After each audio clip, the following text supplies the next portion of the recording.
All right, so it's the end of the year, and it's time to go over the 11 worst movies I saw in 2022.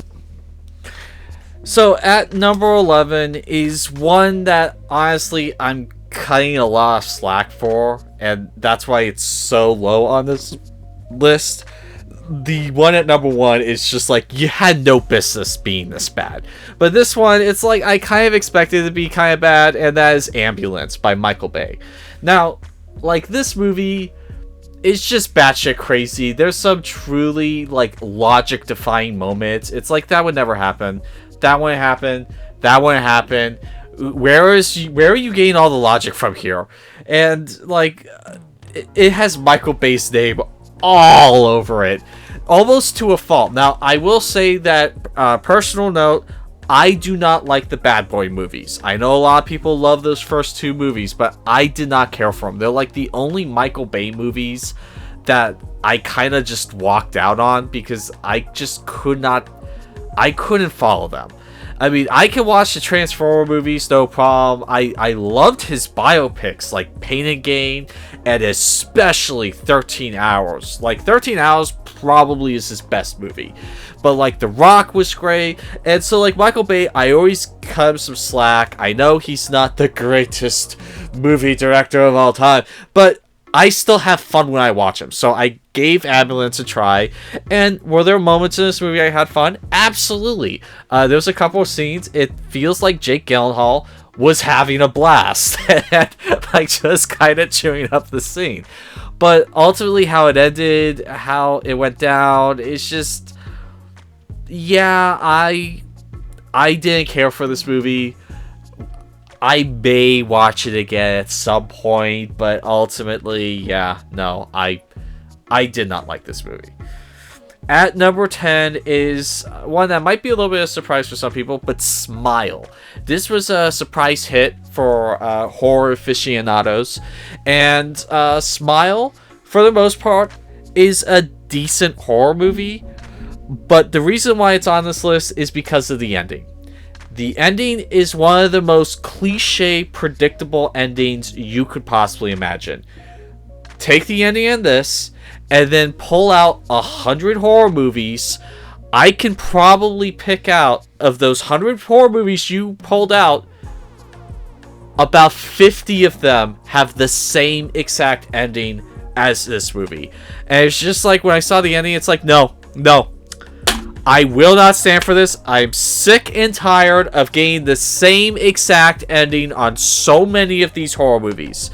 And so, it's just, yeah. Now, the lead actress does a marvelous job showing a woman completely in control. She's a psychiatrist, and showing the descent into madness.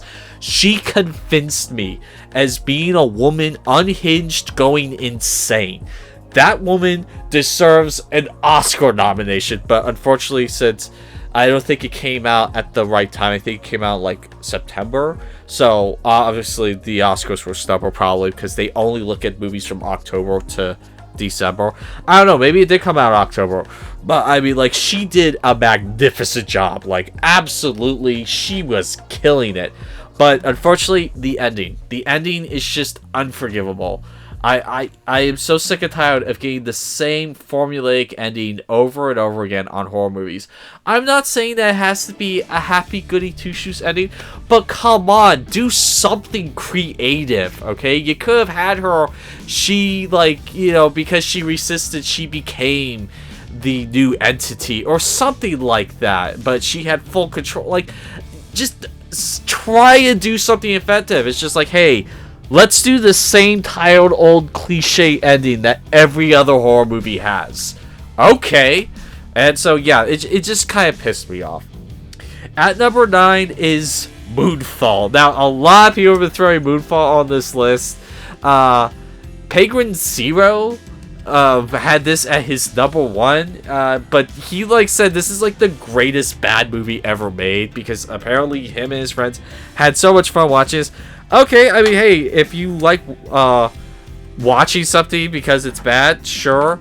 Moonfall to me just felt like a desperate attempt by Roland Emmerich to try and start a franchise. Like, he didn't feel like starting a franchise when he did Independence Day 1, and he just went on with that. And then when franchises became all the rage, he tried doing it with Independence Day. The second one bombed, and then he tried doing it again with this, and, like, no one cares. Like, this bombed at the box office, and, like, honestly, are there elements to this I kind of like? Sure. I kind of like the idea of them having to do, like, a mission to the moon to, like, find this, like, alien entity. But, like, it just gets crazier and crazier. One of the worst aspects of the movie is I did not care about the human drama of his broken, dysfunctional family on Earth while he was trying to save it. Like, that did nothing for me. I did not care. I did not care. I do not care about this movie. And, like, when it's over, it's just, well, that happened. That's like, there were parts of it that kind of were forgettable, and, like, there were better disaster movies by this director, and yeah, it just was not that great. At the number 8 spot is Fall. Now, credit where credit's due, I'm impressed that they made this movie this cheap. And some of the acting was good. But the reason why I didn't like this movie was because the entire time I was thinking, these two people are so fucking stupid. They deserve anything that happens to them in this movie. And so, like, when one of the characters died, it's like, I didn't care. Because it's like, she deserved it. And, you know, like, they throw in this absolutely unnecessary, and you can see coming from, like, 500 fucking miles away, love triangle that was just like, I didn't need that. The person in the seat next to me didn't need that. No one in the theater needed this love triangle. And, I mean, okay, is it worth watching once? Yes, I will give you that. It's worth watching once. But, and it's impressive that they made it as cheap as they did. Will I watch what these filmmakers do next? Sure. Will I watch this movie again? I doubt it. At my number 7 pick is Death on the Nile.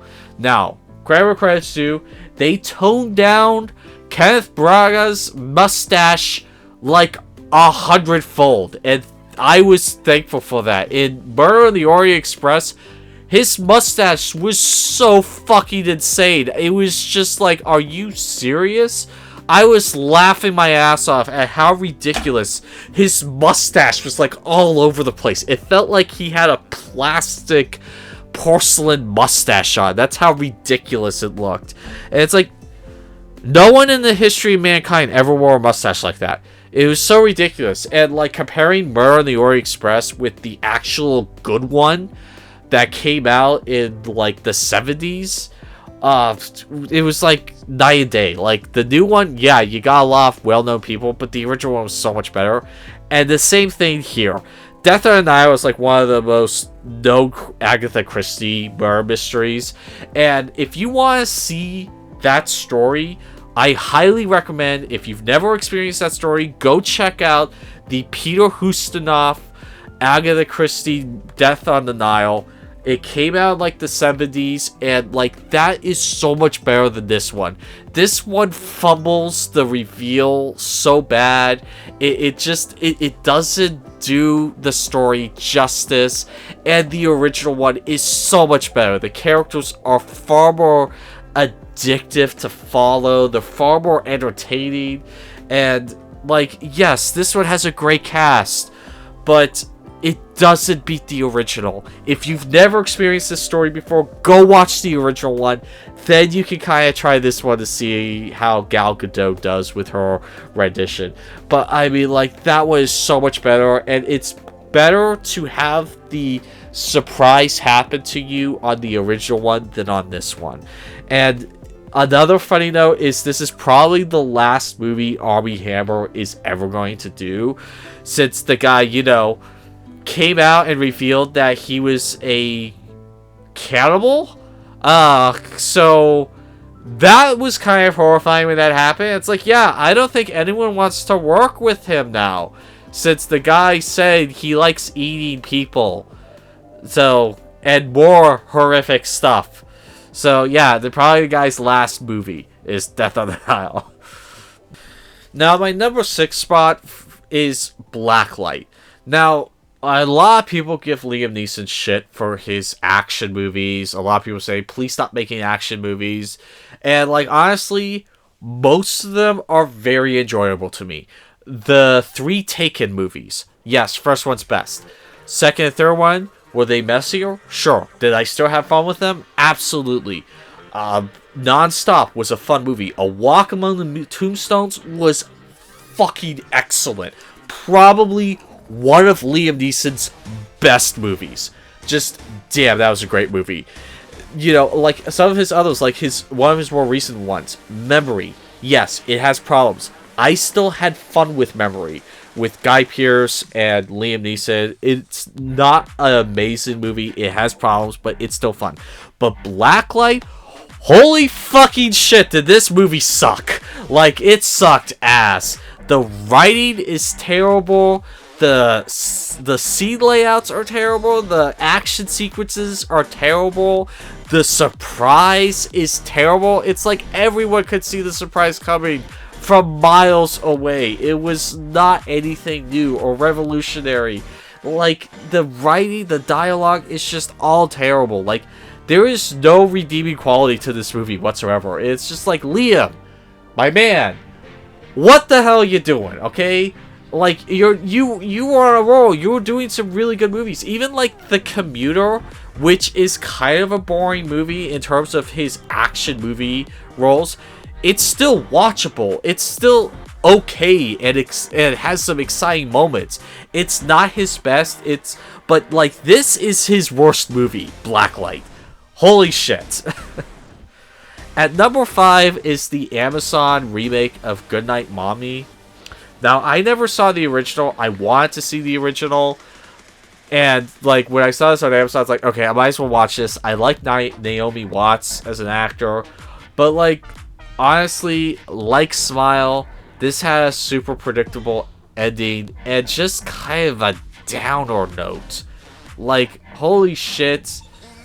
Like, do not have this the last movie you watch at night. Because, I mean, just holy shit. Really predictable, but depressing ending. And, like, with this movie, I was kind of hoping for The Visit done right. Because, like, The Visit, I would say, is easily one of M. Night Shyamalan's worst movies. But the core concept was good, and, like, the reveal was good. The surprise of that movie, like, the movie was shit, and then when they did the surprise twist, like, everyone that day brought their A game in acting, and I can't remember her name. The woman who was Agatha in the terrible WandaVision show, she fucking killed that scene. It was just like, damn, that was a good, like, twist scene.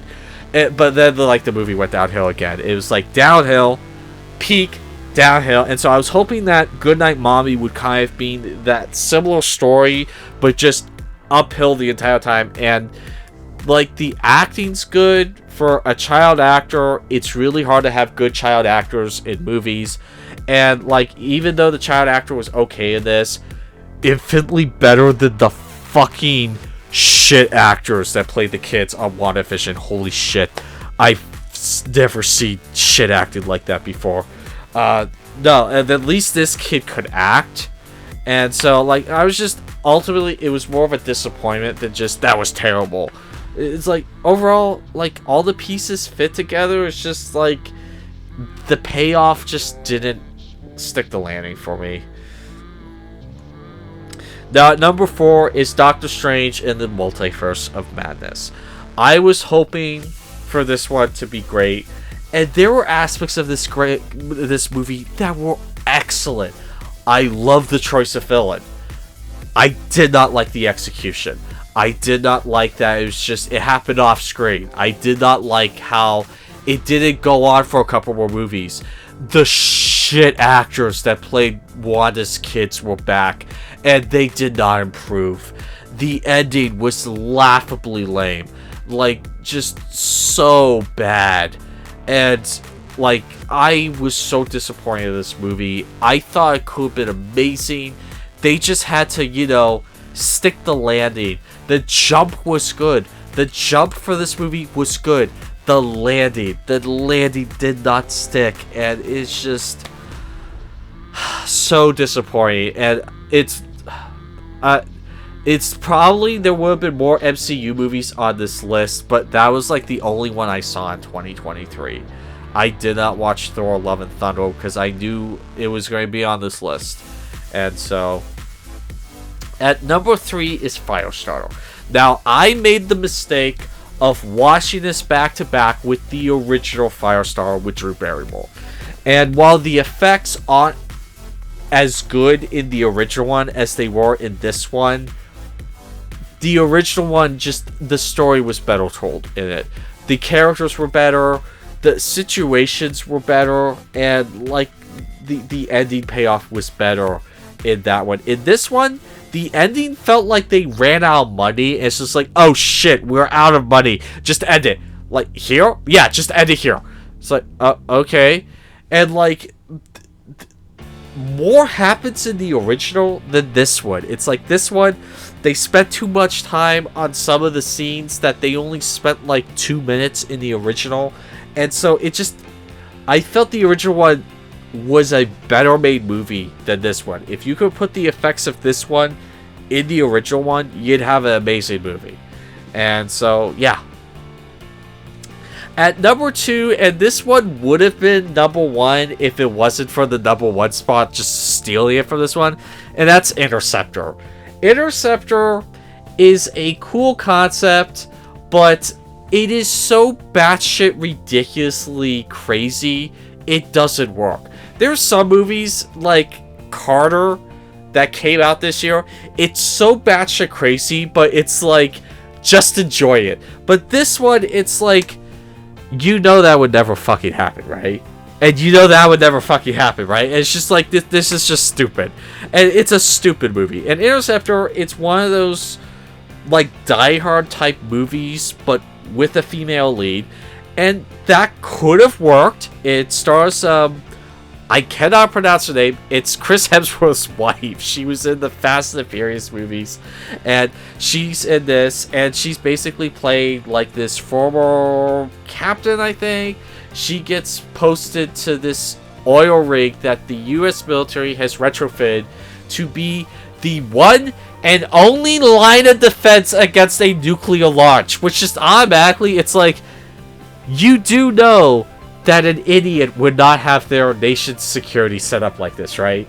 I mean, it's just like, the United States has so many safeguards for so many things, and it's like, they would never have just one location be the only security, and that one location is so undefended. It's like, it is laughable how pathetic the story writing is in this movie sometimes. It's like, that would never happen. And like, Luke Bracey, he really tries, but it's just, he has a bad script to work with. There's some fun scenes, sure. There's a couple too many allegory hammers for my liking. And like, ultimately when the movie's over, it's like, I never need to see this again. The only part I liked was the Chris Hemsworth cameo, which I saw laughing my ass off when they did that. It's like, oh, okay, that I actually like that. And he was one of the producers on this movie. Like, it was probably the worst movie I saw this year if it wasn't for number 1 spot. Will you have fun with this? Sure. And then, number 1. I think some of you might be able to guess what this is, but the worst movie I saw this year was Halloween Ends. Oh my gosh. Like, I had such high hopes for this conclusion because the Halloween 2018, like, refresh, I wouldn't call it a reboot, but it was like a sequel to the original movie, was good.